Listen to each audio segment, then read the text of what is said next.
जुमे की नमाज के मद्देनजर पूरी तरह से संभल को अभेद्य किले में तब्दील कर दिया गया है।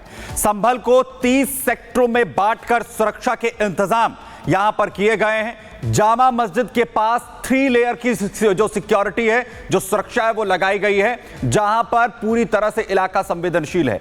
30 सेक्टर मजिस्ट्रेट्स की तैनाती भी संभल के अंदर की गई है, जो अलग अलग सेक्टर्स पर अपनी जो निगरानी है वो करेंगे। बड़ी संख्या में जो आरएएफ के जवान हैं उनकी तैनाती भी संभल में की गई है।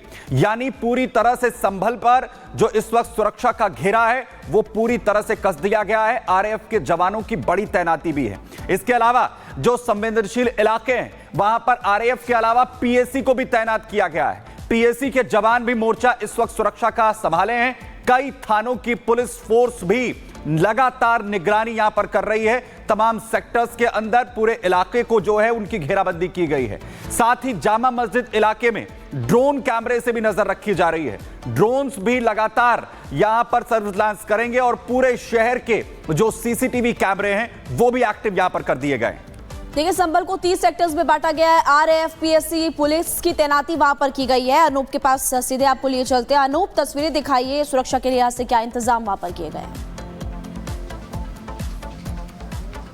देखिए, मैं वो तस्वीरें आपको दिखाऊंगा, लेकिन उससे पहले ये जामा मस्जिद की तस्वीर हम आपको दिखा रहे हैं। देखिए, लोग जो नमाजी हैं वो तय समय से पहुंच रहे हैं नमाज अदा करने के लिए। 1:38 का वक्त तय किया गया है जब नमाज शुरू होगी और 2 बजे तक नमाज चलनी है। तो ऐसे में तमाम नमाजियों को एक लेयर में बुलाया जा रहा है। देखिए, और मेटल डिटेक्टर से अंदर चेकिंग भी हो रही है। जो नमाज अदा करने आ रहे हैं उनको भी चेक किया जा रहा है कि कहीं कोई संदिग्ध वस्तु है या फिर नहीं। और जिस सुरक्षा की बात करें तो मैं अब सुरक्षा चाक चौबंद कैसी है मैं आपको दिखा। देखिए, आसपास जो पीएसी के जवान है, पुलिस के जवान है, तमाम लोग यहाँ पर तैनात हैं। सीसीटीवी लगे हुए देखिए तमाम जगहों पर कि कैसे निगरानी की जाए। ड्रोन्स के जरिए नजर रखी जा रही है और मस्जिद के आसपास, जामा मस्जिद के चारों तरफ पूरी तरह से सुरक्षा व्यवस्था चाक चौबंद कर दी गई। मुकेश आपको तस्वीरें भी दिखाएंगे। ये जामा मस्जिद के ठीक बगल में हम जहां मौजूद है, यहाँ पर देखिए पुलिस व्यवस्थाएं कैसे दुरुस्त की गई है। बैरिकेटिंग्स कर दी गई है, पुलिस के जवानों को तैनात कर दिया गया है। कहीं से भी कोई भी व्यवस्था ना बिगड़े, इसे लेकर पूरी तैयारी पुलिस की तरफ से की गई है। नमाजी भी नमाज अदा करने के लिए तय समय से पहुंच रहे। 1:38 एक बार फिर आपको बता दूं, तस्वीरें मुकेश आपको दिखाएंगे। तमाम लोग पहुंच रहे हैं। 2 बजे तक का वक्त है नमाज अदा करने को लेकर और कहा यह गया है कि कम से कम लोग नमाज अदा करने पहुंचे जिनके घर के पास जो मस्जिद है वहां से वो नमाज अदा कर सकते हैं। और इसी के मद्देनजर अब तमाम लोग यहां पर पहुंचते हुए आपको नजर आ रहे हैं।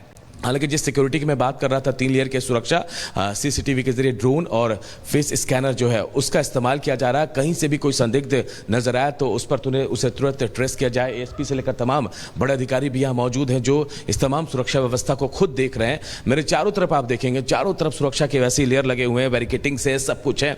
यहाँ कहीं भी किसी भी तरह से कुछ भी गलत संदेह होने पर पुलिस तुरंत छानबीन करेगी और उसके लिए पूरी तरह से मुस्तैद है यहाँ पर पुलिस। बिल्कुल अनूप, और संभल में सिक्योरिटी कितनी टाइट है? ग्राउंड जीरो से आप दिखा रहे हैं, आप बता रहे हैं कि कैसे जामा मस्जिद के भीतर लिमिटेड संख्या में लोग जा रहे हैं नमाज को अदा करने के लिए, लेकिन ऐसे में और क्या कुछ उपकरणों का इस्तेमाल किया जा रहा है ताकि पूरी तरह से एक नजर बनी रहे 360 डिग्री एंगल से? क्या ड्रोन का भी इस्तेमाल किया जा रहा है? आप बता रहे हैं कि एफआर कैमरे का इस्तेमाल तो हो ही रहा है। बिल्कुल, देखिए सुबह जब हम यहाँ पहुँचे थे उस वक्त ड्रोन के जरिए निगरानी की जा रही थी तो कई छतों पर ईंटें भी मिली थी। हालांकि वो ज़्यादा संख्या में नहीं थी। उन ईंटों को भी हटवाया गया वहाँ से। जहाँ भी कोई चीज़ संदिग्ध पुलिस को लगी है, पुलिस ने उन चीज़ों को वहाँ से हटाया है। फेस स्कैनिंग की बात कर रहे हैं तो डिटेक्शन जो 800 लोगों को चिन्हित किया गया है जिनको फेस रिकॉग्नाइज किया जा रहा है, जो संदिग्ध हैं उन लोगों का डाटा उसमें फिट है। अगर वो लोग यहाँ आते हैं तो तुरंत उनको डिटेक्ट किया जा सकता है। ये पूरी तैयारी जो है पुलिस की तरफ से की गई है। और इसके अलावा जो सीसीटीवी फुटेज है इसकी मॉनिटरिंग भी की जा रही है। पुलिस कंट्रोल रूम में इसका वहां से इसको मॉनिटर किया जा रहा है, वहां से देखा जा रहा है कि कौन संदिग्ध है, कौन कैसा है। और इसके अलावा ड्रोन, जी हाँ, ड्रोन के जरिए गली मोहल्ले चौराहे छतों पर निगरानी रखी जा रही है। छतों पर देखिए पीएसी के जवानों को यहाँ तैनात किया गया तमाम जगहों पर। वो अपनी तरीके से नजर रखे हुए कि कहीं कोई संदिग्ध चीजें हो तो तुरंत इसे लेकर अलर्ट जारी किया जा सके। और तमाम लोग देखिए पहुंच रहे हैं। संख्या ज्यादा है, ऐसा लग रहा है कि संख्या जो नमाजी है उनकी संख्या भी ज्यादा है क्योंकि आसपास के जो मस्जिद है वहां भी इनको नमाज अदा करना है। तो पुलिस की चाक चौबंद सुरक्षा के बीच ये नमाज आज अदा होनी है।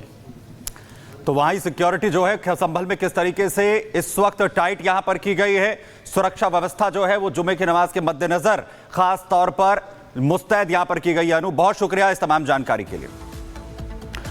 वहीं जहां एक तरफ संभल को लेकर सियासत हो रही है, तो वहीं बाबर के डीएनए के मैच का बवाल जो है वो बढ़ता हुआ अब नजर आ रहा है, जिस पर विपक्ष जो है वो बवाल कर रहा है, जिस पर सीएम योगी आदित्यनाथ ने सवाल किया तो बांग्लादेश से ज्यादा मिर्ची विपक्ष को लग रही है। दिखाएंगे आपको। 500 वर्ष पहले बाबर के एक सिपह सालार ने जो काम अयोध्या में किया था, जो काम संभल में किया था और जो काम आज बांग्लादेश के अंदर हो रहा है, तीनों का डीएनए एक जैसा है। भारत के मुसलमान को बांग्लादेश के हिंदू से क्या करना है? अब डीएनए किसका कराएंगे? बार बार वो डीएनए की बात कर रहे हैं, डीएनए की बात न किया करें।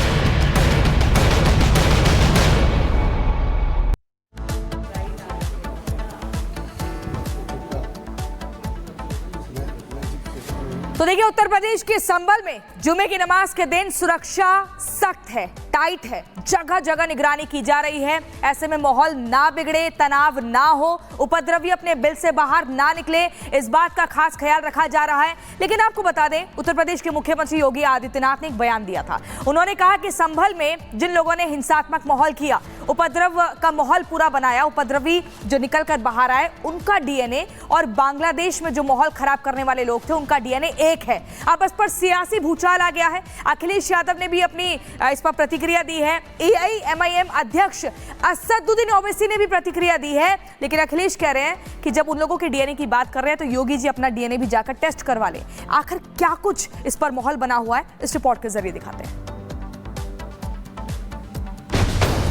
तीनों का डीएनए एक जैसा है। और मुखर्जी जी, आप भी अपना डीएनए चेक करा दो। योगी ने बताया दंगाइयों का डीएनए, तो अखिलेश यादव कह रहे हैं कि अपना चेक करा लो। यूपी की सियासत में अब डीएनए पर सियासी पारा चढ़ गया है। गुरुवार को सीएम योगी आदित्यनाथ ने बयान दिया कि संभल हिंसा में हिंदू विरोधी डीएनए काम कर रहा है। दुश्मन बगल के देश में किस प्रकार का कृत्य कर रहे हैं, याद रखना। किसी को अगर गलतफहमी हो, 500 वर्ष पहले बाबर के एक सिपह सालार ने जो काम अयोध्या में किया था, जो काम संभल में किया था और जो काम आज बांग्लादेश के अंदर हो रहा है, तीनों की प्रकृति, तीनों का डीएनए एक जैसा है। सीएम योगी आदित्यनाथ ने हिंदू विरोधियों पर उंगली क्या उठाई? अखिलेश यादव ऐसा भड़के कि वो तुरंत सामने आए और साइंस बायोलॉजी का जिक्र करते हुए मुख्यमंत्री योगी आदित्यनाथ को नसीहत दे डाली कि वो डीएनए भी लगे हाथों चेक करवा लें। देखिए, मुझे नहीं पता कि मुख्यमंत्री जी कितना साइंस जानते हैं, मुख्यमंत्री जी ने कितनी बायोलॉजी पढ़ी है, मैं नहीं जानता हूँ। लेकिन मैं उनसे एक बार निवेदन करना चाहता हूं कि बार बार वो डीएनए की बात कर रहे हैं, डीएनए की बात न किया करें। मैं आपके माध्यम से और बड़ी जिम्मेदारी से कह रहा हूं मैं कि वो डीएनए की बात न करें, और अगर डीएनए की बात करते हैं तो मैं भी अपना डीएनए और हम सब लोग अपना डीएनए चेक कराना चाहते हैं। और मुखर्जी जी, आप भी अपना डीएनए चेक करा दो। अब सीएम योगी के डीएनए वाले बयान पर सियासत धुआंधार हो रही है। हिंसा की आग संभल में लगी है, लेकिन धुआं हैदराबाद में उठ रहा है। हैदराबाद से एआईएमआईएम अध्यक्ष असदुद्दीन ओवैसी कह रहे हैं कि योगी जी को डीएनए की बात नहीं करनी चाहिए थी, क्योंकि मुख्यमंत्री का ऐसा बयान देना खतरनाक है। बहुत ही खतरनाक और ऑब्जेक्शनेबल बात के मुख्यमंत्री कर रहे हैं भारत के सबसे बड़े प्रदेश के। भारत के मुसलमान को बांग्लादेश के हिंदू से क्या करना है? ये संभल का इशू जो है वो तो 1779 में खत्म हो, 1800 में खत्म हो चुका है। सुप्रीम कोर्ट ने कहा कि वहां पर मंदिर को नहीं तोड़ा गया था। अब डीएनए किसका कराएंगे? आप तो प्रकाश के हैं और आप डीएनए की आप बात कर रहे हैं।